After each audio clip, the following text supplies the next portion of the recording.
কেন হঠাৎ করে এই বাংলাদেশের সেনার এরকম মুড বদল, ওয়াকারুজ্জামান অ্যাকশন মুডে এবং একে একে একে জঙ্গি নেতাগুলোকে গ্রেপ্তার করা হচ্ছে, তার প্রেক্ষাপটটা দিল্লিতে রয়েছে।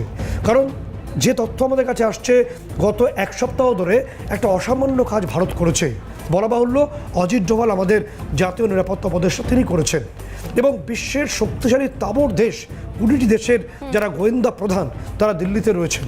এবং যারা আমরা 5 আইএস বলি, 5 আইএস মানে নির্দিষ্টভাবে আমেরিকা, ব্রিটেন এবং একই সঙ্গে নিউজিল্যান্ড, কানাডা এবং অস্ট্রেলিয়া, এই 5 আইএস সবসময় একসঙ্গে কাজ করে, তাদের গোয়েন্দা বিভাগ একসঙ্গে তথ্য শেয়ার করে।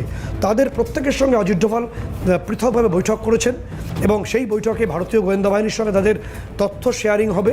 এবং ভারত যদি কোনোভাবে কোনো রকম সার্জিক্যাল স্ট্রাইকে যায়, এই গোয়েন্দা সংস্থাগুলো তথ্য দিয়ে তাদের সাহায্য করবে। এই বিষয়টিও এসে গেছে বলে আমরা বিভিন্ন সূত্রে জানতে পারছি।